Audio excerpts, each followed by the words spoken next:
Welcome to the Menorah Ministries podcast. I'm Skyler, your host, and I had the privilege of interviewing the Jew who loves Christmas. Now, that is certainly an interesting title, especially if the claims that many people today make about Christmas being pagan are true. This podcast is the first of hopefully many, and as a branch of Menorah Ministries, everything we do is designed, even talking about Christmas, to shine light on the scriptures by illuminating their historical Jewish foundation and framework. We believe that by understanding the historical Jewish context of the scriptures, your faith will be strengthened and you will be better equipped to live out our Master's commands to shine your light before all people so that they may glorify God. We hope that you enjoy our discussion, and without further ado, allow me to introduce Rabbi John Fischer, one of the executive directors of Menorah Ministries, and our expert on the Hanukkah Christmas connection. So why don't you go ahead and tell us a little bit about yourself? Okay, in brief, I was born in Budapest, Hungary, where my family miraculously survived the Holocaust, and just as supernaturally, we ended up in the United States when I was a young child. I grew up in the Philadelphia area, spent about a dozen years in Chicago, and then sensed that God was calling us, and by us I mean my wife and I, to warmer climates, so we ended up in Florida. My wife and I are um, education um, education files, I guess. I get not spelled with a PH, not with an F. Right. We love we've always loved going to school, and so between us we've collected, I think, something like 10 degrees.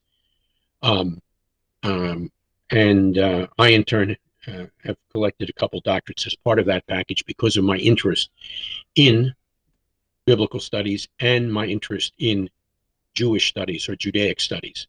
Right. And so I've got degrees from both seminaries and from a well-recognized Jewish institution. Um, I am the rabbi as well of Congregation Or Chadash and the academic vice president of St. Petersburg Seminary and Yeshiva, which is open to both Jews and to Christians who are interested in getting to know their Bible better from its historical Jewish context. In other words, reading the Bible through Jewish eyes and listening with Jewish ears, because the biblical texts were written by Jewish authors for Jewish readers and hearers. Yeah, great. And I had to laugh a little when you talked about moving to warmer climates. Obviously, our audience doesn't know, but I'm in California. I am in pants. I have socks on. It is cold outside. The high today was like 59. Rabbi John is over there in shorts. So we are Shorts and sandals, yes. yeah. So we are definitely not in the same climate right now. So yeah, our goal then today for this podcast episode, the first one ever that Menorah Ministries has done, hopefully the first of many, is we're going to talk about Christmas from a Jewish perspective, which I think is probably interesting because in my experience, at least, as a Gentile Christian, not a Jew, my experience hearing Jewish believers in Jesus, they tend to be very anti-Christmas. There tends to be a very anti-Christmas sort of, oh, that's a later Christian invention. So it's very interesting coming from your perspective of being like, no, this is actually a very Jewish thing. So I think let's start with maybe debunking, if we can, some of the myths around Christmas. I think the most common things we hear is like, oh, they just tried to cover up these pagan holidays, like Saturnalia. It's just a reskin of Saturnalia. Can we talk a little bit about that, maybe? We don't need to talk a whole lot about it, but yes, we should talk about it. First of all, if you look up the observance, I was going to say celebration, the observance of Saturnalia. Saturnalia was intended to coincide with the solstice. Is it the solstice? Mm-hmm. Is that what it's called in December? I always get those terms confused. Saturnalia was observed from December 17th to December 23rd. Say that again, December 17th to December 23rd. You will understand that the celebration of Christmas is December the 25th. In other words, it's after the celebration of Saturnalia. And so if this was intentionally meant to replace Saturnalia, they really did a bad job of marking their calendars because they missed it by a good couple of days. And remember, the height of that celebration is the 21st. Yeah, that's that would not have been a smart choice on their part to make it December the 25th. Now, there is a related kind of thing here, and that's the holiday of Sol Invictus, the holiday of the sun. Okay. And since we're talking about Saturnalia, I thought that would be an important thing to very briefly mention. And I made note, Sol Invictus was first celebrated around the year 274. Okay, 274. Right. So the standard right. narrative then is that, like, oh well, Christmas was invented after Sol Invictus to cover up Sol Invictus, but if you go before Sol Invictus, there is no Christmas. That's sort of the standard idea. But I think we'll cover that. Yeah. Yes. Since you brought that up, we will definitely cover that as we move along. But I wanted to at least connect Sol Invictus with Saturnalia because they need to be connected historically and in this part of our discussion. Yes. Great. So part of that, right, is the idea, and I hear this a lot, both from Christians from certain kind of fundamentalist backgrounds or other backgrounds who don't like Christmas. And I've heard this from different Messianic Jewish believers as well, that, well, Christmas was invented or came about because of Constantine, right? Talking about the coming later after Sol Invictus, obviously Constantine is after that. So right. Didn't Constantine invent Christmas? Didn't he say at the Council of Nicaea, oh, we're going to celebrate Jesus' birth now? Okay. Frankly, Constantine had very little to do with the Council of Nicaea.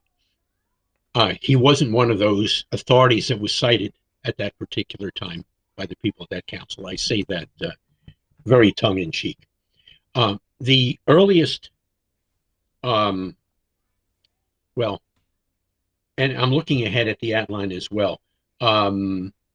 This will bleed over into this next section of the outline. We deal with church history. So now I'm just going to fixate on, we'll call it Christmas history or Christmas celebration history. Okay, around the year 125, okay, Philesphorus, a church leader, I think if I remember right, he was the first bishop of Rome. In the year 125, I'm not sure we call it an edict, but he sent out an injunction or an instruction that all churches should celebrate the birth of the Messiah. Okay, so the birth celebration is mentioned as coming at least by the year 125, because that's when he issues his statement, his instruction, his injunction, whatever you want to call it.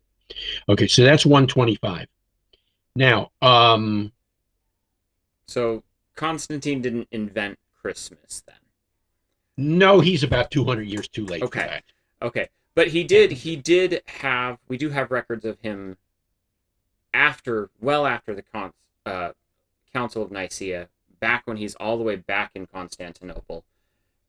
We have some records of him recommending, suggesting, or otherwise directing celebrations of Christmas, right? Well, let's make it as broad as it should be.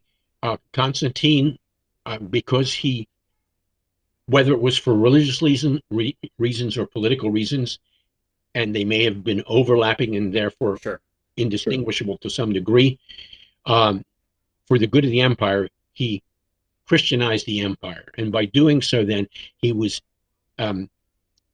enjoining people to observe the Christian traditions.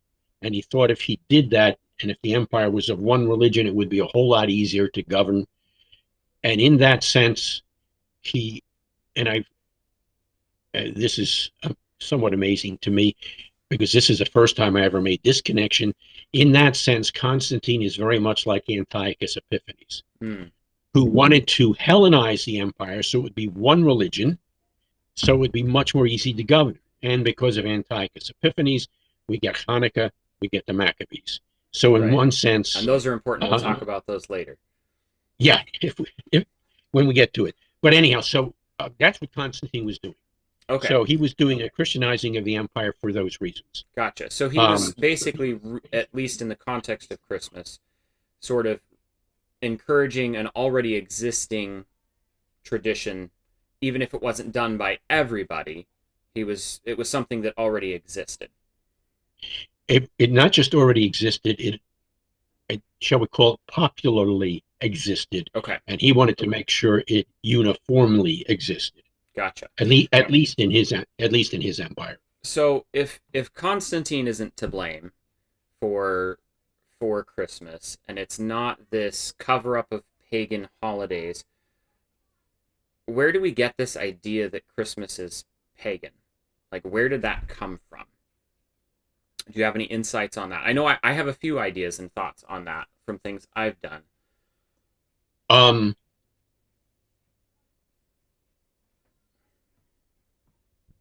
There's, I think, a whole lot of ambiguity on that particular issue as you pursue it historically.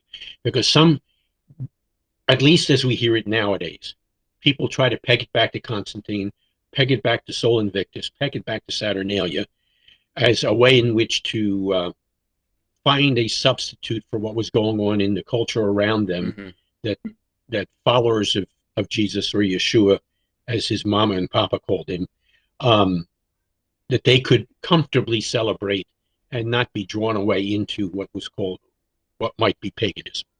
That's the common approach to the origin of Christmas. Right.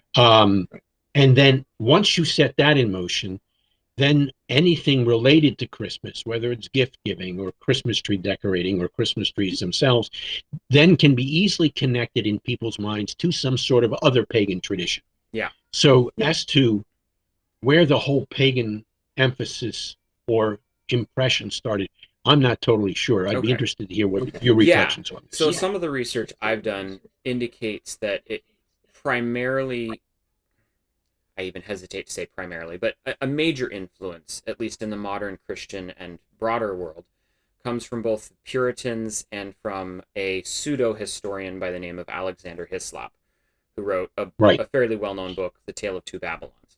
And in both of those cases, they were so anti-Catholic that anything the Catholics did was pagan.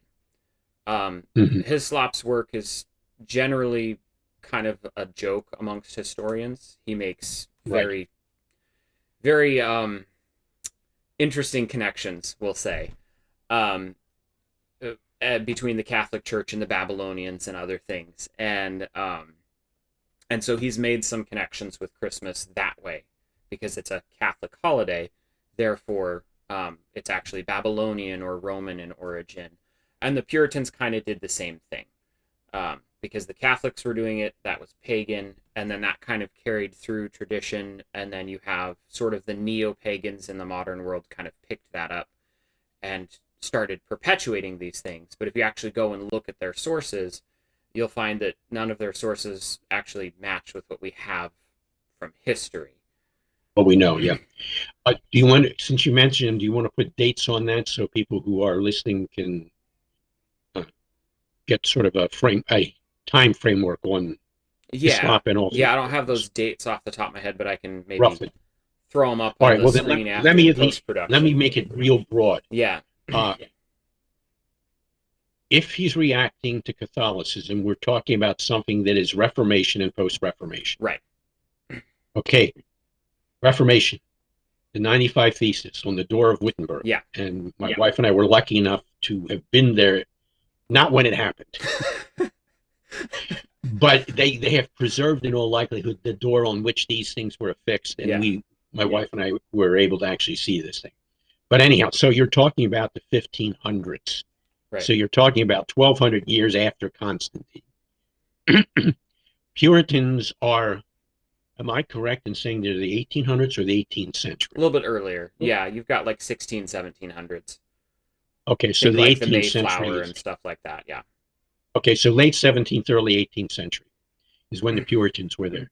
Now, interestingly enough, at least in the history of England, um, uh, the Puritans and was it Cromwell um, did try to do a lot to sort of bury Christmas, and to some degree, we owe the resurrection of Christmas to our good friend Charles Dickens and Yeah. A Christmas Carol, and so just again to put some sort of a framework around the time that we were talking about. So the idea of paganism related to um, Christmas and Christmas traditions is a very late thing in the Yeah. scope of things. Yeah. So if we're looking at, it's not Constantine, we have church history. So you mentioned Thelesporus.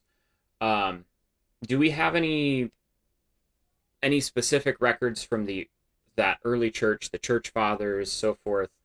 What did the earliest followers of Jesus, of Yeshua, what did they practice? How did they practice? Do we have anybody other than Thelesporus? Um, do we have anything written about like dates? Because we hear all sorts of stuff about, well, it was Yeah. actually in springtime or it was in fall, or so do we have any indication from early sources on those kinds of details? Now, unfortunately, Telesphorus told us to celebrate it. He didn't mention when to celebrate it, but that may be simply because we don't have enough material from him to fill in that particular um, idea. Right. So as We with do know, most of the early church fathers, we have fragments, limited amount of writing. Yeah. yes, and exactly. Um, a fellow by the name of Julius Africanus in the year 221 um, proclaimed, and he was one of the, roughly speaking, the church fathers, in the year 221, proclaimed that the conception of Yeshua took place on March 25th. Okay. Okay, there was some big discussion going on as to when he was conceived, and Now, correct me if I'm wrong. Isn't that based on sort of a Second Temple Jewish idea that a prophet would die on the date of their conception? There was a connection there. I don't know how I've heard that before, how so correct me solid if I'm wrong. that is. The reason I hesitated is um, Jewish some elements of Jewish tradition tell us that King David died on the same day as he was born. Okay. So it's not as if it's how widespread it is. I don't know. By the way, just for the fun of it, they they associate David's death and therefore his birth with the holiday of Shavuot, or what Right. the Christian world calls Pentecost. Okay, so yeah, they came up with March 25th because they were trying to figure out in their calendar when Passover would have occurred, Right. because they did, to, to go to where you're saying, is they thought back then, this is now early third century, that he was conceived on the day he died, or he Okay. died on the day he was conceived, however you want to do that. Now, here's the thing about March 25th. If you take 9 months from March 25th, or add it to March 25th, guess what you come out with? December the 25th. Right. Now, an even more significant church leader by name of Tertullian around the year 200, so a couple decades before, argued for the same thing, a March 25th Okay. conception. So we've got that. Now, we've got one other piece of information that's very significant. Early third century, and by that we're talking about like 220. Okay. A fellow by the name of Hippolytus, another church father. Hippolytus is genealogy, for lack of a better term, is his teacher was Irenaeus, very significant, but not for this discussion. Irenaeus' teacher was Polycarp. Polycarp's teacher was John, as in the apostle. Okay. Um, and it is, I think it's John chapter 19. John notes that Yeshua turned the care of his mother Mary over into John's hands. Right. Now, one would think, and John, in some traditions, is somehow related to Yeshua. Apart from that whole discussion, John would think he would have learned from Mary when Yeshua was born. Makes Okay. sense. All right. So now we'll run the ladder backwards. John, Polycarp, Irenaeus, Hippolytus, 220 says, and I quote, and you can find this in the International Standard Bible Encyclopedia, which is where I first found it. The accepted date of Jesus' birth is December the 25th, period. Okay. So that goes back to 220. So whether it goes back to Telesphorus, I don't know, but it at least goes back to Hippolytus, and it's December the 25th. Yeah. And that's what lays the groundwork for the connections with Hanukkah. But when we get to that, we'll get to the Hanukkah connections. And but now, there were some other dates proposed during those early centuries, right? Like, it wasn't just universal. Some did suggest March 25th as the birth date, not just the conception date. And then I know at least today a lot of people have suggested fall. So it seems like there's a broad consensus that December, but it's not exclusively December. Yeah, that is correct. Yeah, and those who suggest fall, some suggest spring, do it because of the connection to the holiday, the Jewish holidays, right? Either Passover or Sukkot, right? And we'll talk more about that. Yeah, we'll get to more of that later. Okay, cool. So they have some would say Passover, some would say Sukkot. We're making the argument more Sukkot than Passover, right? From what I've heard. And at least when they're being tied with holidays, yeah. And then we're making the argument for Hanukkah. So with that dating process, it sounds like you have those calendar things, and then people will usually go to the birth narratives about like John the Baptist, or John the baptizing Jew, as I've heard you refer to him, and how if we do the math, we can figure out when the actual birthday takes place. We can get to it. Yes. Okay.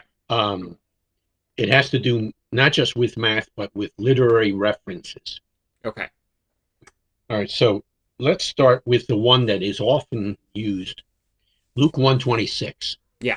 Luke 1:26 talks about the 6th month. This is when Elizabeth connects with Mary.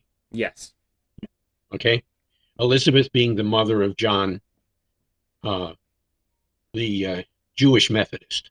Right.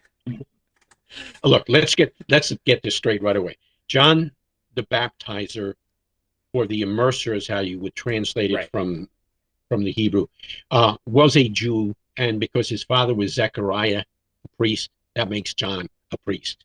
Right. So if anything, John was a priest, not a Catholic priest, but a Jewish priest. But that's John. Okay, so the two connect, and it talks about the 6th month. Not most, because I don't want to paint it too broadly if it's not the case. Sure. But many assume that Luke 1:26 is talking about Mary's 6th month of pregnancy. Mm-hmm. All right.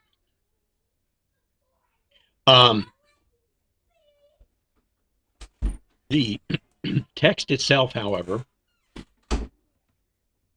as Luke records, it says it is in the 6th month, not her 6th month. Her is used along with month later on in Luke, but not here. Luke, as we know well, is a eminent historian, and he's very precise. Right. So when he says the 6th month, he is talking about the 6th month of the calendar. And as a quick clarifying thing, particularly when you're talking about things in a Jewish and in a biblical mindset, months are often referred to by their number rather than by their name. That is correct. Okay. Okay. In the context, it appears that Mary shows up to interact with Elizabeth at the point of her pregnancy, which was announced by the angel. And we would assume that when the angel announced it, that's when she became impregnated. Not that the angel did it, but the announcement was the announcement that that's what took place. All right. To 6 months, 6 months, you add 9 months for the gestation period. So Yeshua was born in the 15th month of the Jewish calendar. Now we know there aren't 15, but there's not 15 months. No. Sometimes we have 13 months, but that's a whole other discussion. 15th month. So that means it's the 3rd month of the Jewish calendar. Tishri, Heshvan, Kislev. So Luke is telling us basically he was born in Kislev. Kislev is the month of Hanukkah. Right. So that's how we get the setting for it occurring then. There's a whole lot of imagery it's in the prophets, but also in the Gospels, particularly nativity scenes, and there's a great deal of emphasis on 2 things: on miracles and on light or lights. Right. Now, anyone with a basic knowledge of Hanukkah knows that Hanukkah is called the Festival of Lights, but also the season of miracles. Yeah. And in fact, the blessing Al Hanissim about the miracles is the standard blessing for the lighting of the Hanukkah lights. Okay, so maybe we could move on and let's figure out. We can come back to the gospel narratives, but because maybe we have people who are not familiar with Hanukkah. Like, shoot, there was a time when you mentioned Hanukkah to me, I'm like, okay, isn't that thing with like those like wooden dreidel tops and like candles? What is Hanukkah? Okay, what is Hanukkah? Okay, let's go back to my sudden light bulb going off a number of minutes ago where I connected Constantine with Antiochus Epiphany. Okay, set the stage. Alexander the Great rules that whole area, if I remember right, 332 to 323. He dies prematurely in 323. His empire is divided up among his generals, 4 generals. Right. And the 2 areas that are most relevant to our discussion are part of our geographical context. By the way, this will happen to me from time to time. I will have the temptation that I cannot set aside to throw in a commercial. Geography is essential to biblical context. Yes. The seminary and yeshiva offer a whole course on historical geography of Bible lands. I'm not the teacher. My wife, Dr. Patrice, is. It's a required course for all students in our program because of the importance of that. Yeah, and I'll put a link for the seminary down in the description for you. Perfect. All right. So the 2 countries that are the 2 heirs, for lack of a better term, to Alexander's empire that relate to Israel are north of Israel, Syria, south of Israel, Egypt. Ptolemies in Egypt, Seleucids in Syria. Israel, unfortunately, is right in the middle of them. Right. And it's on a major trade route. Yeah. So it became the source of constant battle as to who would control this important area. All right. For a long time, the Egyptians did, and thanks to the Egyptians and the Ptolemies, it was because of their hegemony that we ended up with, to a large degree because of that, we ended up with the Septuagint, the Greek translation of the Hebrew Older Testament. Sometime after translation of Septuagint, the Syrians finally conquered Egypt. After one of the Antiochuses, I don't remember if it's 2nd or the 3rd. I'm thinking it's the 3rd. And he ruled the area from about the year 200 BCE on. Sometime in the next 20 or so years, his son, who became known as Antiochus Epiphanes, Antiochus IV, took over. And it was under Antiochus that he wanted to homogenize the religion of his empire so as to make it easier to rule, like we mentioned before.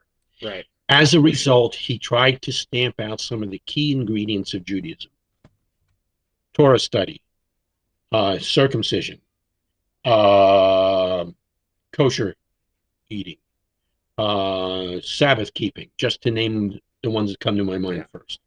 And including was like all of the festivals, right? He was trying to cancel all of those. Yes, religious observances. And then what he did is he went to the temple and had a pig offered on the temple altar, which desecrated it. And um, the desecration of the temple dates to the year from most people's studies, 167 BCE. Okay. There was already, once Antiochus started imposing stuff on the people, starting about maybe roughly 175 BCE, maybe a little later, there began to be a internal rebelling against this. And so there were devout people who pushed back against this. Well, the desecration of the temple was the final straw, and under Mattathias, the father of the Maccabee sons, he drew a line in the sand, so to speak, and he basically said, all those of you who are for God, follow me. And Mattathias and his 5 sons led this rebellion. The first stage of it lasted till 164, which is when they were able to retake the temple. Mattathias had died by then, and Judah Maccabee, was the son who was the general at that time. Okay, Judah is responsible for the cleansing and rededication of the temple. That's when the tradition of him finding just one vessel of oil was first originated, and that was only enough to light the candles, the temple menorah, for one day, but miraculously the oil lasted for 8 days until they could purify sufficient oil to keep the menorah going. That became a holiday, which became known as Hanukkah. It became known as Hanukkah because they rededicated, or they dedicated, the temple. And the literal translation of Hanukkah is dedication. It's the festival of dedication. And from that point on, it began to be observed. And it became one of the most popular, certainly the second most popular, if not the most popular holiday during the late Second Temple period, because of all, pardon me for using this term, because of all that it reflected.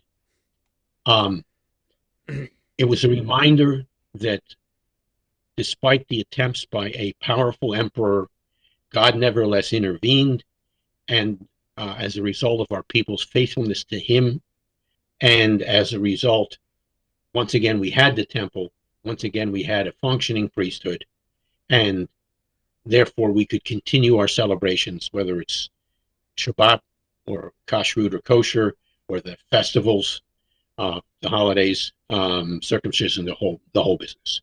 Right. So that's the setting of Hanukkah. Okay, so now, by the time we have Second Temple period, late Second Temple period, turn of the century, because I understand today Hanukkah is kind of like a minor holiday. Hanukkah was through the years a much more minor holiday than it has become, especially in the United States and to some degree in Europe. More recently, Hanukkah has achieved a lot more prominence. Okay. As far as it being, as far as its observance. Right. But during the late Second Temple period, like it was a major deal. It was a major player, yes. And it was known both as a festival of lights or the festival of dedication. Okay. And so again, a lot of the traditions Hanukkah means dedication. So a lot of the traditions that are in Hanukkah today, the lighting of the Hanukkah, the menorah, the fried foods, all of those things are looking back on God redeeming and saving his people from the oppressor of Antiochus. Yes. The miracle of the oil, which reflects the candles because of the menorah in the temple, and fried food because oil. Exactly. And emphasis on light, because frequently the prophets described God shining the light into the darkness, and it uses it in, I would say, certainly proto-messianic terms, but also in terms of God's rescuing his people, his liberating his people, are usually associated with light. And there are all kinds of interesting Yeah. texts from Yeah. the prophets we can get into. But that is the major theme. So light became an important theme. Okay. So, question talking about like the prophets, and I don't want to get onto a tangent that'll derail us into the realm of eschatology. But like, do we see the events of Hanukkah and the salvation of Hanukkah uh, spoken of in the prophets? Like, is it prophesied about? Is it something that's prefigured? I know obviously people will talk about the abomination of desolation in Daniel. You'll have debates on is that a future person? Was that actually Antiochus? Was that AD 70? I don't necessarily want to get into those weeds, but do you find that there is something in the Tanakh, the Hebrew Bible, that talks about the coming of Hanukkah? What are your thoughts on that? I would say yes, but with a sense of further elaboration. Okay. As you suggest, Daniel chapter 11 in great detail describes the events that are associated with the Maccabees and pre-Maccabees. So much so that those who do not believe in prophecy or miracles have argued that Daniel was written during the time of the Maccabees because their historical references are so precise. Gotcha. So that in itself argues for that Daniel 11 has reference to the events of Hanukkah. I would suggest as well, and I'm trying to remember where in Zechariah it occurs. I'm thinking it's in Zechariah 6, but we'd have to double check this later.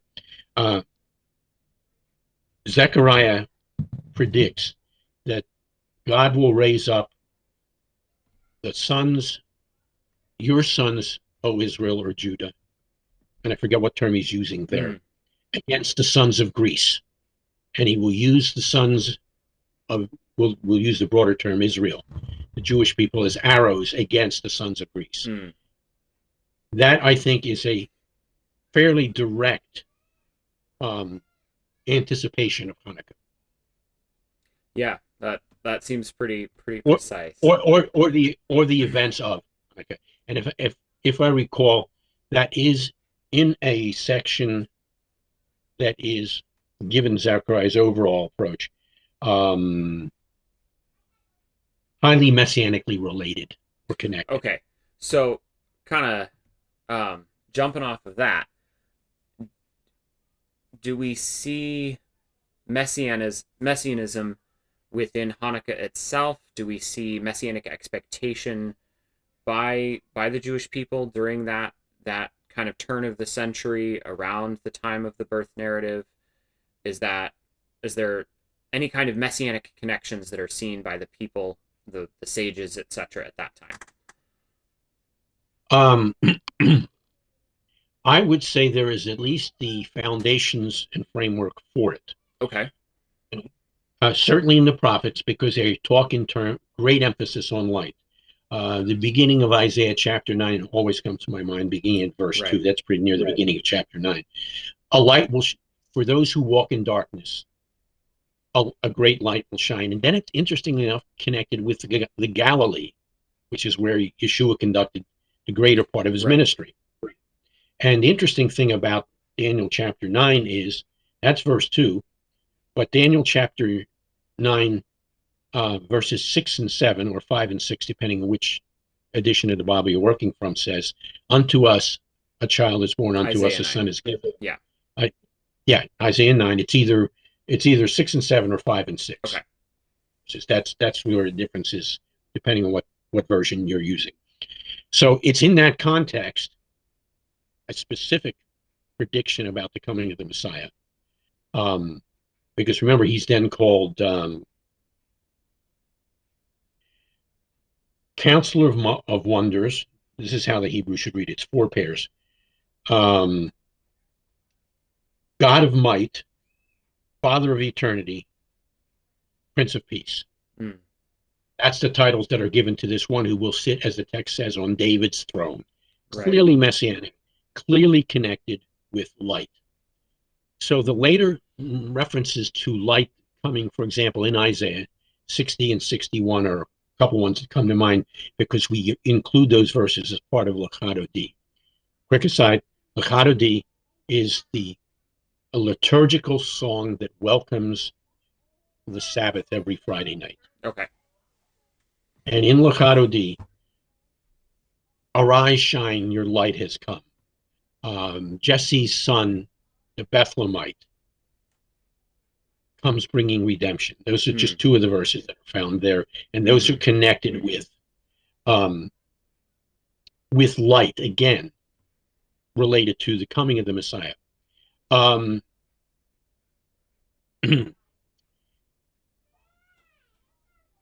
Again, emphasis on light in Zechariah. So that sets the stage. Yeah. Hanukkah being called the festival of lights and being messianic in the sense of liberation. That is Second Temple period stuff. Certainly later than the Second Temple period, but always reflecting on traditions that ultimately go back to the Second Temple period. You have in several of the midrashim. Again, quick aside. The heart of rabbinic literature is in what's called the Talmud, which has to do with Mishnah and Gemara.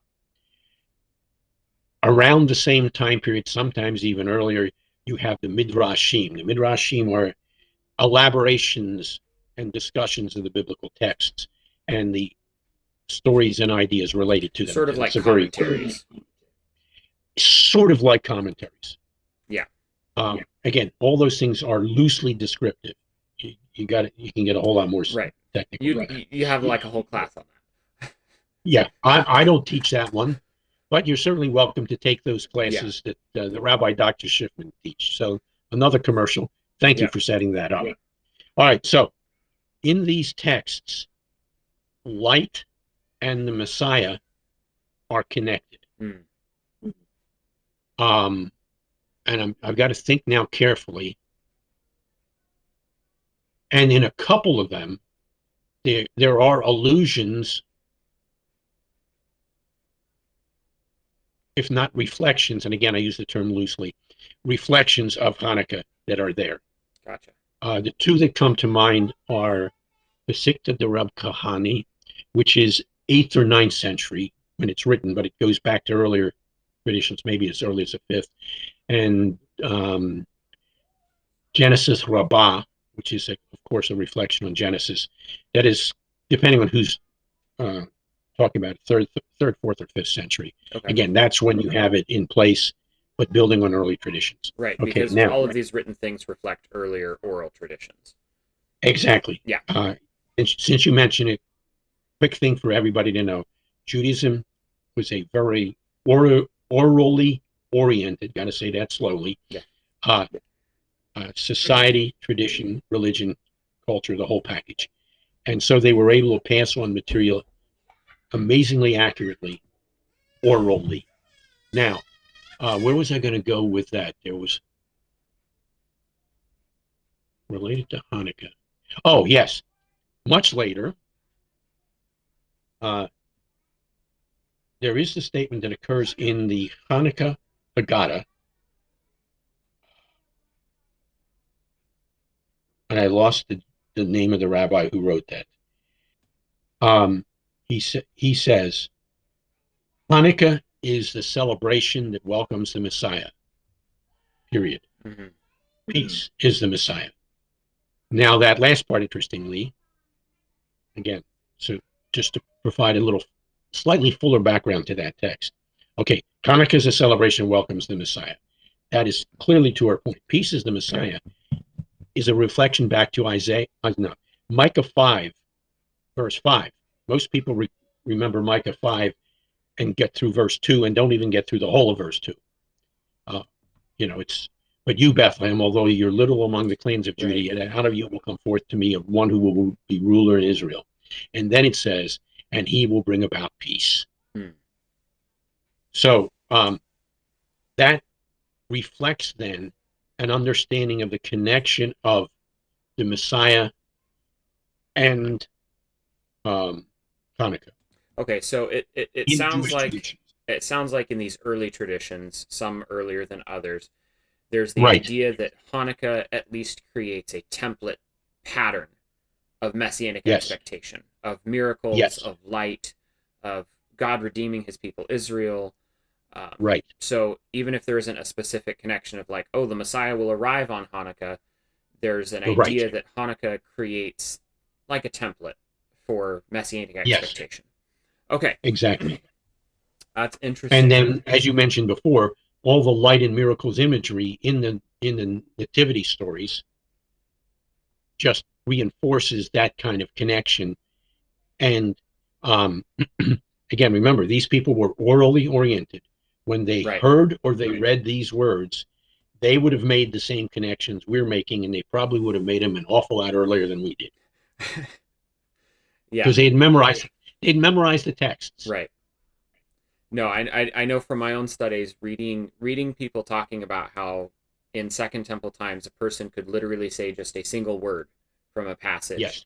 and their audience would immediately know what passage they're talking about. They would know the broader context because they were so entrenched and had so much memorized that. And for me, like I'm thinking like, okay, yeah, so I could say like, for God so loved the world, and everybody knows I'm talking about John 3:16. Everybody, can finish that verse, or like in a Christian background, like I have like I could say Amazing Grace, and They most know what you're Christians are going talking to be about. able to finish the rest of the hymn. Maybe not as much today, as hymns aren't quite as much as they were Yeah. when I was a kid, but Not as popular. yeah, Or to take another one, another passage that most everybody can chime in on, in the beginning. right, Now, that's not a reference to baseball. yeah, For those of you who didn't catch that, big inning. yeah, Um, so yes, that's clearly coming from Genesis 1, but it also comes from John 1, and right, the connection between the two was intentional. And in 3 words, um, uh, we made the connection.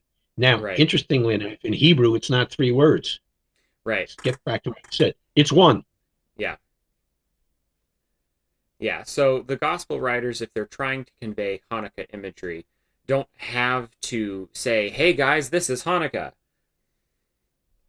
because their Exactly. audiences, even if their audiences are out in sort of the more Hellenistic world outside of the land of Israel, is Hanukkah as big a deal out there, or like, are the audiences going to be able to pick up on that as quickly? Maybe, The audiences will be able to pick up on it as quickly.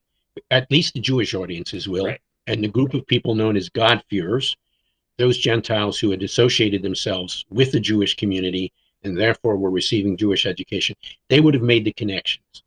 How widespread um, Hanukkah would have been in outside of Israel, I'm not certain, okay, because Hanukkah is so very much an Israel, Jerusalem, temple centered right. kind of celebration. Right. That makes sense. That makes sense. So let's look then at some of the pictures of the Gospels, maybe more specifically. Um, we have an idea. Hanukkah is very light oriented, it's very miracle oriented. Um, is there anything special about shepherds with Hanukkah? Because obviously, in Luke's narrative, shepherds are a big deal. All right. Uh, the answer is yes, but let me come to it not from Luke, but from John 10. Okay.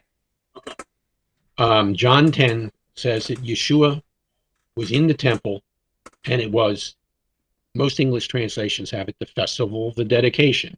Right. Having come as far as we have come in our session together, you know that the festival of the dedication is Hanukkah. And it makes all the sense in the world for Yeshua to be in the temple at Hanukkah because Hanukkah is the holiday that celebrated the dedication, rededication of the temple. Right. Um, and it's there that he does not talk about light, but instead he talks about shepherds. Yeah. So what's the deal there? Because I thought Hanukkah's What's the about deal light. there? Uh, there was an understanding through the prophets that the Jewish leadership was often viewed and spoken of by God as shepherds. Right. Because there's the one prophecy that talks about God says all these bad shepherds, they're all bad. I'm going to Jeremiah bring up, 23. yeah, I'm going to bring you the good Yes, shepherd. exactly. Yeah. And the Maccabees would have been the great prototypes. I guess they wouldn't be called prototypes, but great paradigms of being good shepherds. And then so Yeshua says, I am the good shepherd. And he talks about his shepherd functioning. Now, something else that needs to be understood again in this background. It appears that in the Second Temple period, one of the Haftarot, reading designated calendared readings from the prophets that occur every Sabbath, one of the ones that was associated with Hanukkah at this time was Ezekiel 34. Ezekiel 34 is where God describes himself as the great or good shepherd. And Yeshua then lifts from there. So he does a twofold connection. He's presenting himself at Hanukkah as the great shepherd, just like the Maccabees were, but he's now also identifying himself as God. And it's later on as he talks about his miracles, also in John chapter 10. Remember, miracles is the other emphasis of Hanukkah. That the way in which he describes those miracles, the Jewish religious leaders understand that he is talking about himself as God, and they get ready to stone him. Right. Because they understood the claims he made. Right. So you got miracles, you got shepherds, you got Hanukkah, all wrapped up in one right there. So that kind of goes back to what we were saying earlier. He doesn't Okay, have that to gets into he doesn't have to shepherds. say, Yeah. "Hey guys, I'm God," because they're going to pick up on the allusions to scripture that he's making. Yes, and the way in which he addressed the Father. Right. And that's a whole other discussion. That's another rabbit trail for another time. No, that is a subject of discussion for next semester when I teach Messianic apologetics. I had to get one of my courses. Okay. Yeah. So yes, and we'll go into detail on the understanding of the deity of the Messiah from the Jewish sources. Right. And these are some of them. But yes, the point you're making is right on target. It's a bullseye. They understood what he was saying, even if some later readers did not. Right. Okay, so that's the shepherds. So any kind of shepherd scene, back to Luke 2, would have been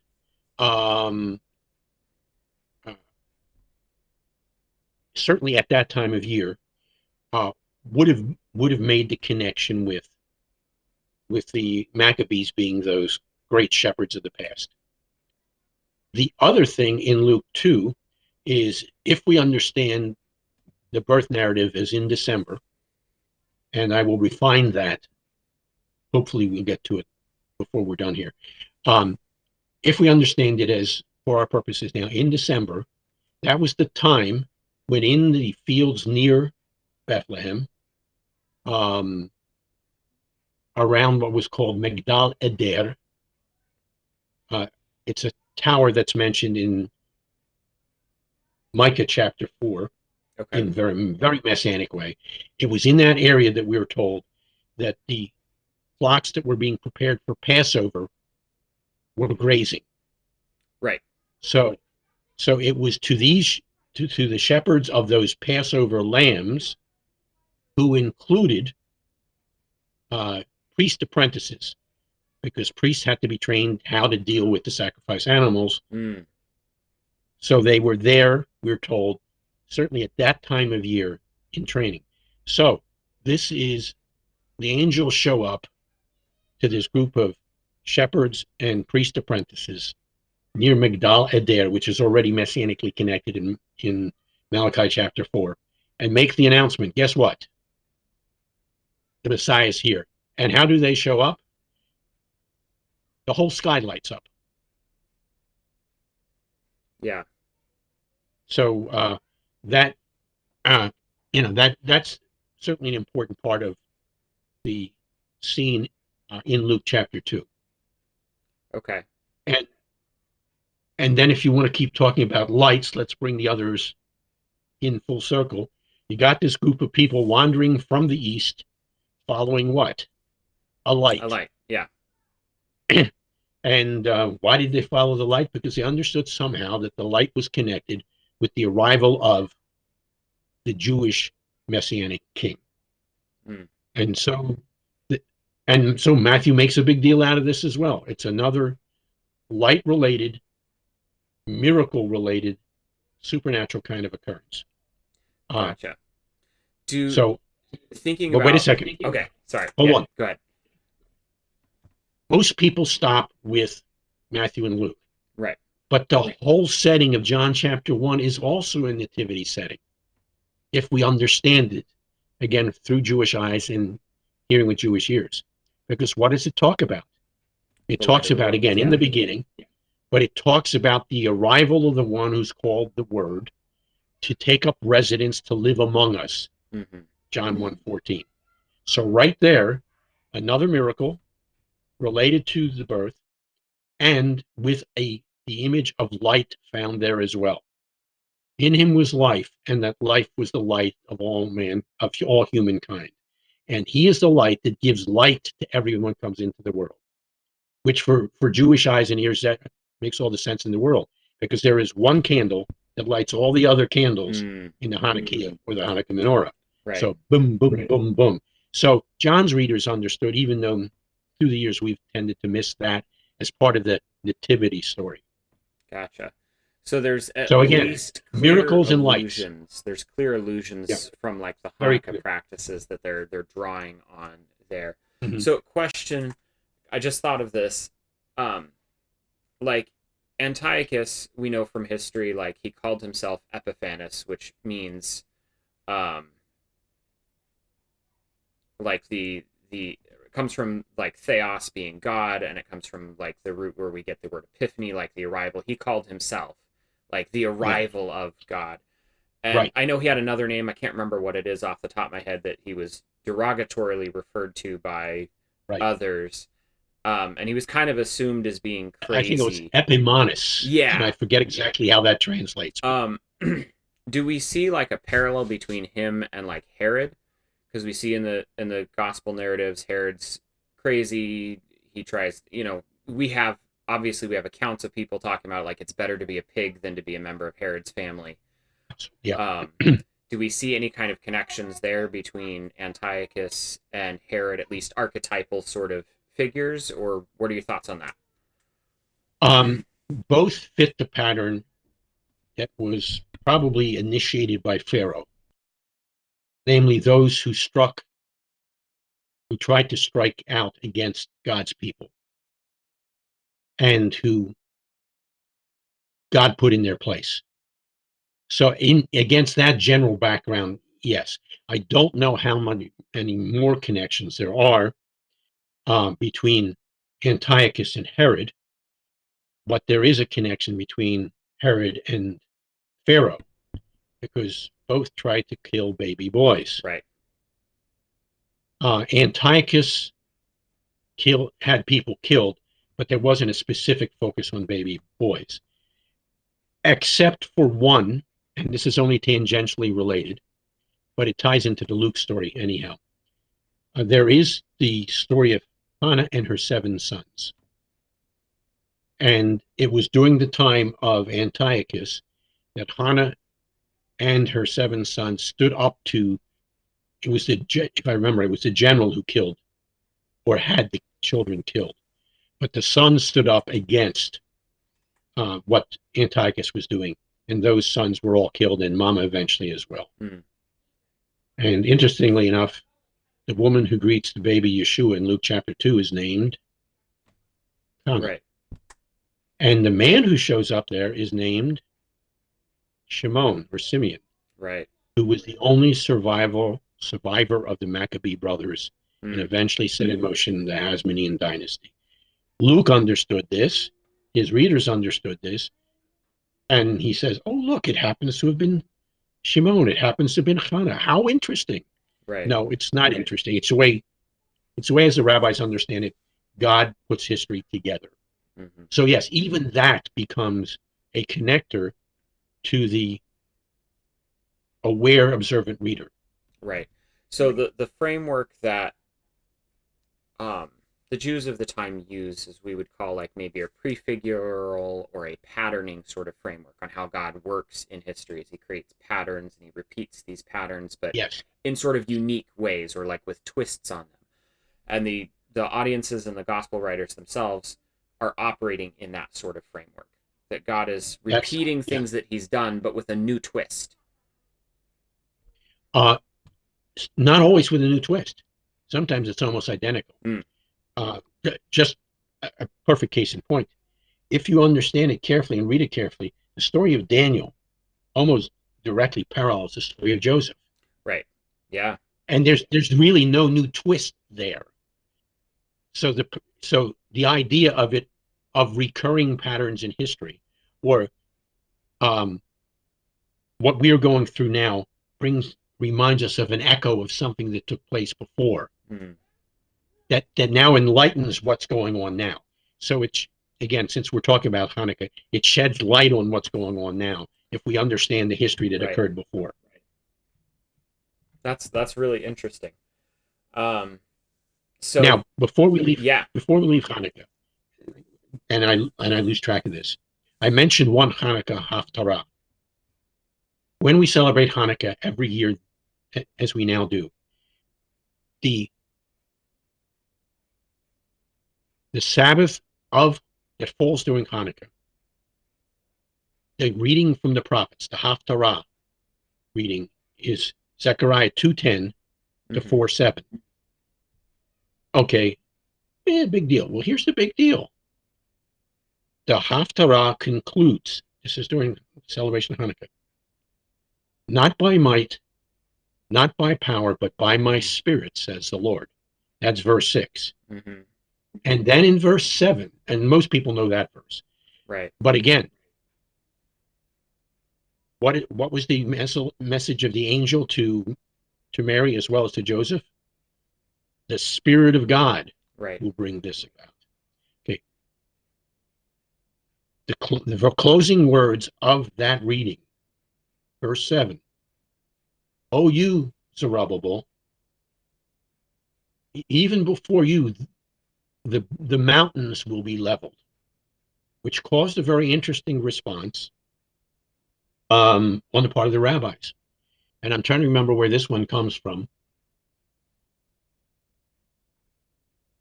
This comes from a midrash again, not one of the earliest, but one of the Yeah. a little later midrash, and I could look it up and find it exactly.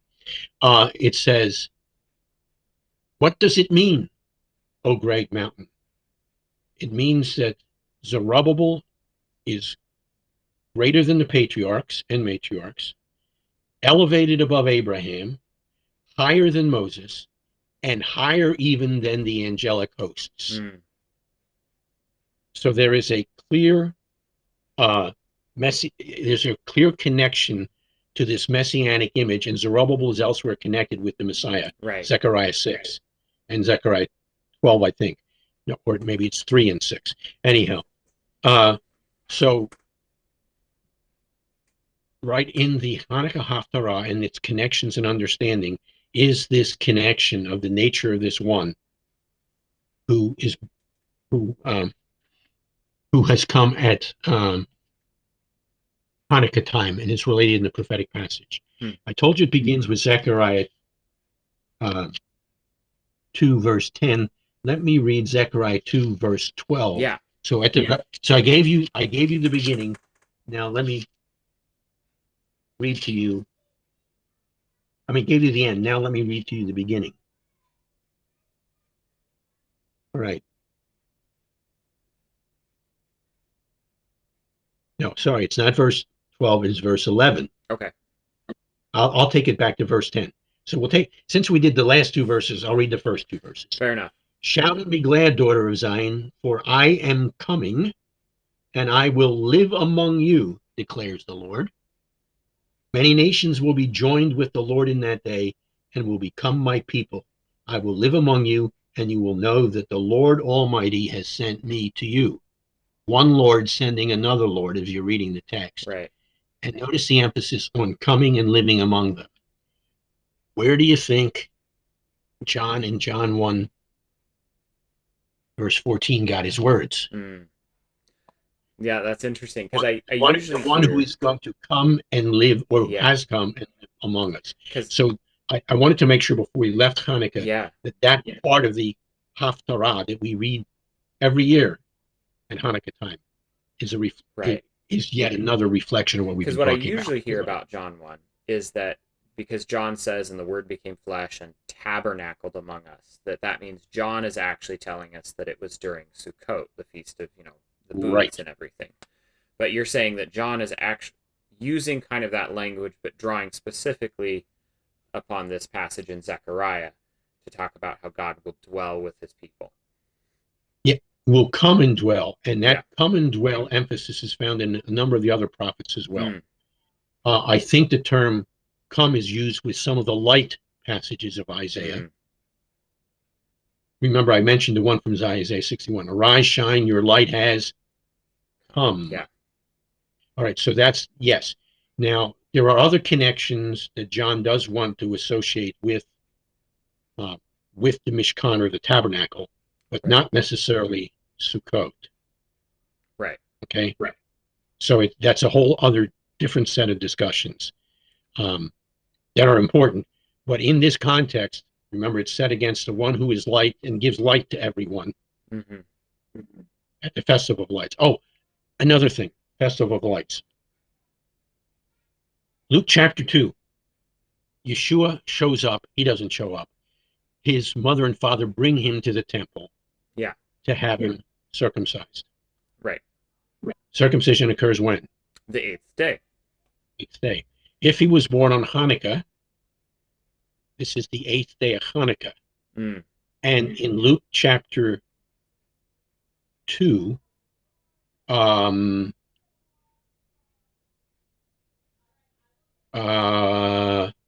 Hannah, no, it's not Hannah. It's Simon, if I Right. remember correctly. It says, behold, your salvation has come, and he is the light to lighten up the world. That's what he Yeah. says when he sees this one. Yeah, sure. If it's the eighth day of Hanukkah, there's lights all around everywhere. And strikingly, in chapter 1, the priest Zechariah, to set the stage, thing occurs in the chapter just before Luke. You needed me to tell you that Luke chapter 1 occurs before Luke chapter 2, right? I was struggling. Math's not my greatest subject, but All I right. can count.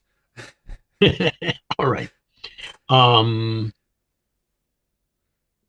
Let me see. Where is that in Luke chapter 1?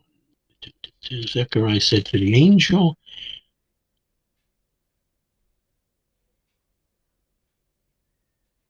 oh, okay. It's after the birth of John the Baptist or John the priest. Okay. Okay. Um,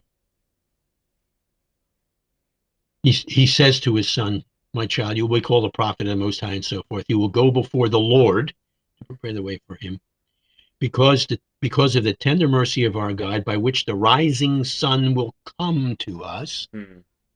Sun spelled S-U-N. I want to get back to that rising sun again in a minute. To shine on those living in darkness, in the shadow of death, to guide our feet into the path of peace. Peace again, Mm-hmm. coming again, light again, Mm-hmm. again, Hanukkah again. Rising sun will come to us. Malachi chapter 4, verse 2 Right. The Son of Righteousness. will come. And again, not S-O-N, but Right. S-U-N will come to us. And who shows up a couple verses later? God says through Malachi, I will send my prophet Elijah to come before and announce the great and awesome day Mm-hmm. of the Lord. John the Jew is being presented against this Elijah pattern that's in Malachi 4 Right. by both of those references that I've just given you from Luke chapter 1. So again, Hanukkah related in chapter 1, And Hanukkah clearly connected on the eighth day of Hanukkah when the light is at its fullest in the temple in Luke chapter 2. Wow.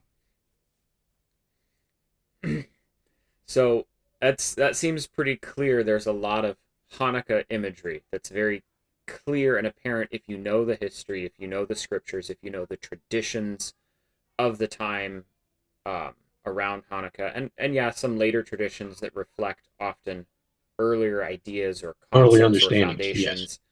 foundations. So there's a lot of very like clear Hanukkah patterns that take place here in at least three gospels. Obviously, Mark doesn't really have much of a birth narrative. Um, He has one sentence. right.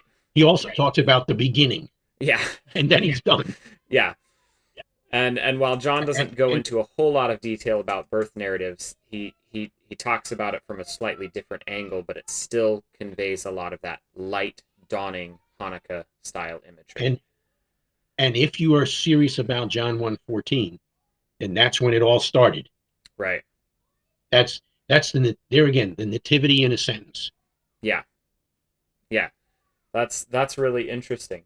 So if you were to take all of this data, everything we said, can you summarize how Hanukkah, how you would say in a summary, like how Hanukkah was the first Christmas? And not the Let first me take Hanukkah it was the first Christmas. very, very, very astutely put. First of all, let me take it a step back again. And in this, again, I build on my wife, Dr. Patrice, who has said many, many times, if there hadn't been a Hanukkah, there never would have been a Christmas. Because if the Maccabees had not been successful, there would have been no temple for Mary and Joseph to bring their son Yeshua. There wouldn't have been a Jerusalem as such. There wouldn't have been a Judea as such. There wouldn't have been a Bethlehem that was a Jewish city. And there wouldn't have been two Jews like Mary and Joseph bringing their son, who's also a Jew, Yeshua. Without Hanukkah, there never would have been a Christmas. So it's appropriate then for the birth to have taken place at Hanukkah time for any one of a number of reasons that we've already explored. The message would then be quite clearly the the conqueror, the ultimate conqueror whom the Maccabees prefigured, or who Maccabees provided a pattern for, the one who is the one who, like the Maccabees, will shed light on all people. The one who will be the great or grand shepherd. I think Peter says in First Peter he's the great shepherd. Is the one who's now being born here on the first day of Hanukkah, and he is the one who will ultimately then rule from Jerusalem. And jumping quickly into eschatology, as based on Revelation, will be there as part of the third temple that will be ultimately restored, as Ezekiel 40 to 48 described. So that is that is part of the picture. And remember, the Magi, these court counselors of Near Eastern kings and rulers, show up to do what? To honor the one who will be king over Israel. So you can't, thanks to Matthew, you can't separate the Magi from the nativity. It's part of the nativity scene, and in all likelihood happened within 2 weeks of Yeshua's birth. But that's another discussion we can get into, or not. Yeah. Wow. Okay. So that's a lot. That's a lot there, but it's really interesting, fascinating making those connections. Um, so I think maybe we could say like, okay, this is all really good. This is really interesting. This is fascinating. How does that change me today? How does that matter How does it today? change with You know, so should I celebrate Christmas differently? Like, should I do it like you? on a different day? How should I, how do, you know, How should I celebrate Christmas from a Jewish perspective then? Okay. First of all, I would say to people, yes, you should um, very comfortably celebrate Christmas because it's not a pagan holiday. Right. And even all of its traditions, this is part of another discussion, even all of its traditions, whether it's related to gift giving or tree decorations and the evergreen tree. And since I mentioned that we've got to throw in Hosea 14 here. Right. Hosea 14:9, as God concludes his discussion with the northern kingdom and we really strayed, and he brings them back into his fold. He describes himself. This is God's words in Hosea 14:9. I am like an evergreen. So, and that it's on the basis of that that the whole tradition of one of the bases for the tradition Right. of evergreens, or that eventually became known as Christmas trees, but there's more to that package as we Right. move down the road. Right. So anyhow, so feel free to celebrate it, and including decorating your tree, because it happens to be the holiday that it was ultimately connected with the birth of the Messiah. And just because it's now celebrated on a non-Jewish calendar, you might as well celebrate it with the rest of the world. Well, not quite the rest of the world, because part of the world celebrated on January 6th. A small part of the world celebrated on January 7th. But anyhow, that's when it is in fact celebrated. We can join in the celebrations.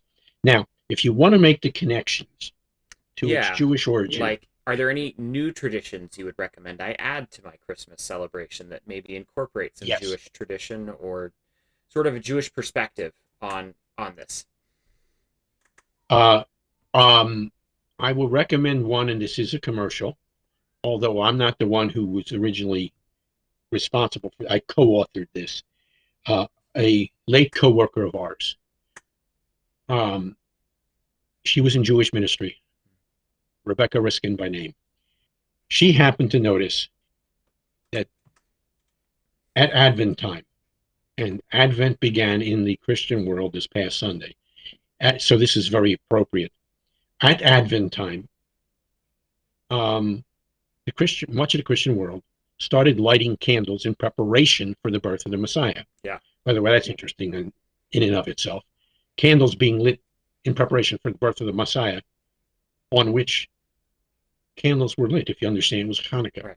But anyhow, apart from that, so she said, and look, we light candles every Sabbath. We light candles every Jewish holiday. We ought to be right. We ought to associate the lighting of candles with the celebration of the coming of the Messiah. And she said, they do that at Advent, but they don't have any sort of a Jewish emphasis there. So let's build in from the biblical texts an emphasis week by week, and there's 4 weeks, to help us prepare for the celebration of the birth of the Messiah. So it's not all one suddenly on us out of nowhere. You get prepared to bring it on in. Yeah. Uh, we called that, we developed a guide, and it's called A Guide to Rishon, Rishon. Rishon is a Hebrew word for first, referring to his first coming. Guide to Rishon, and it's called the Jewish celebration of the Jewish Messiah. So there's a lot of stuff there. You can start with some very basic stuff like lighting the 4 weeks out, lighting the candles that begin to celebrate and remember and look forward to the coming of the Messiah, to the lighting of the fifth candle, which, or all 5 candles, which occurs on Christmas Eve. So that's the way to do it. Right. And that's And available on the Menorah Ministries webpage. that's I'll put a available, link in the yes. description, all that good stuff. And for those of you who want to complete the connection to Hanukkah, we have something called the Lights of Hanukkah, which tell you how to light the various lights of Hanukkah, and gives you a different, again, sorry, reflection for each candle as you go through the lighting of the candles, and then that draws the connection at the very end of the lighting of the Hanukkah menorah or the Hanukkah to the celebration of Hanukkah. So that's another thing, also on the Menorah Ministries website. Yes. So those are the 2 things I would recommend to make more Jewish your celebration of the Jewish Messiah on his Jewish birthday. Okay, great. And that That's another question, probably another video we'll have to do in the future, discussion about how Jewish should I as a non-Jew be? Because Yeah. obviously I don't want to appropriate your identity. I don't want to pretend that I'm a Jew when I'm not. But I also want to incorporate, certain aspects of what is the ancient traditions and understandings, and help myself kind of identify and see the text the way its writers saw it. And that again, Well, then, that's a video for another time. but perfect podium for further commercial. You can get a lot of that kind of approach through St. Petersburg Seminary and Yeshiva Yes. through the courses. Yeah. For the particular discussion about how Gentiles, non-Jewish followers of Yeshua can get connected, Dr. Patrice wrote a fantastic chapter on that in a book called The Enduring Paradox. And the chapter is called Modern Day God-Fearers. It lays all the foundation and framework for that. And a geographic location where you can do that in situ, or in as part of a situation, is a Messianic synagogue. Right. And if there's not one near you, here goes commercial. We live stream our services here at Congregation Orthodox. Yeah, you do. So I think that's kind of a good cover of a lot of the application questions, unless you have anything else you want to add for application. Yeah, not so much by way of application, but a final thought. Yes, this is a please. calendar consideration. As we've been able to determine, comparing the various calendars, it appears that Yeshua was born in the year 5 BCE. Okay. And then we would have said then in the winter of 5 BCE, because Herod was dead by the spring of 4 BCE, and Herod was acting pretty loony by that time. So that would make sense. Hanukkah fell in the year 5 BCE on November the 25th. Interesting. And it fell on a Sabbath, of all things. Oh, that is interesting. Yeah. So that is even more interesting for God narrating history into such a delightful way. Now, if you think about that, Hanukkah is celebrated on Kislev the 25th, which that year happened to be November the 25th, but most years it falls in December. So for the early church fathers to connect the birth of Yeshua with December, which they would have understood was Hanukkah time, but putting it on the 25th of their calendar would have ended up with them of his birth falling on December the 25th. Gotcha. And if they've already decided from other calendar considerations, the conception was March 25th, December 25, once again fixed. That makes sense. So yeah, and I know like there's a number of different calendars. You've got 4 calendars that the New Testament deals with, that the Newer Testament essentially has to operate within, which again is another rabbit trail for another time. But yes. So I know that there's a lot going on with all the calendars. So that is interesting. So you would say it probably wasn't December the 25th historically, like that was the tradition historically, but the actual date probably wasn't December the 25th. But it could have been, depending on the year, if the year is wrong or right. Yes. Because as you realize, even in the past couple of years, Hanukkah has fallen on December 24 or 25. So yes, it could have fallen there. The likelihood is November the 25th, and as they understood it, as they made it on because they couldn't celebrate it on the Kislev the 25th on their calendar, because the Jewish calendar differs from year to year with the calendar they had. So December 25th works. There is a very interesting acronym, and with this I will close. From the Sephardi Jewish world. That's that's a Jewish world of the that relates to those countries basically surrounding the Mediterranean Sea. In the Near East, in those areas, and they have turned the Hebrew word Mashiach, or Messiah, into a phrase that they repeat. And I wrote it down so I would get it right. Yeah. Madlikin Shemona Yemei Hanukkah. which means we light the 8 candles of Hanukkah. Hmm. And if you take the opening letters of each of those words, it comes out Mashiach or Messiah. Right. Interesting. So one more interesting So we sidelight, find highlight, so insight. so we find not just in that old sort of turn of the century, late Second Temple, but we find throughout the millennia there is a within Judaism, within the Jewish concept, within the Jewish mind, there is this idea that Hanukkah does have at least a picture of the coming Messiah. Let me quote the rabbi again. Hanukkah is the celebration, is a holiday that celebrates or welcomes the Messiah. Yeah. Wow. That's really So amazing. I will conclude by quoting him. And if you give me just a couple seconds, I may be able to quickly find my reference to him. So we might as well give him due credit. Rabbi Yaakov Bar Nachman, the Hanukkah Haggadah. Okay. All The right. purpose of the celebration of Hanukkah is to welcome the Messiah. Hanukkah creates for us patterns, templates, redemptive actions that the gospel writers look to and draw upon to show us that the Messiah has arrived. God is looking back to his own redemptive acts in history for his people and repeating them. And in this way, like in a very new way, he himself is coming. So yeah, that's pretty cool. I really like Yeah, those connections. the light has come. The light To use the has words come. of the prophets. The light Use the has words of come. the prophets. Light has come. And we await his return. Exactly. Thank you for joining us for this discussion. We'd love to hear your thoughts and your feedback. If you enjoyed the video, go ahead and give it a like down below and consider subscribing so you can catch our future content. If you have any questions about what we talked about, or if you have anything that you'd like to hear us talk about in the future, go ahead and leave a comment down below. If you want to directly support the work that we do, go ahead and check the description or go to our website at menorahministries.com. We also have some recommended reading resources in the description below. And Rabbi, if people want to hear more from you, where else can they go?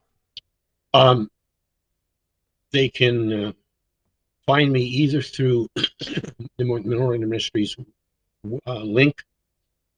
They can find me through Congregation Or Chadash and the synagogue link, St. Petersburg Seminary and Yeshiva, and that link. Or they can find me by way of our telephone that's listed on various sites. All right. Well, we hope that you, the listeners, thank you for sticking through to the end of this lengthy discussion.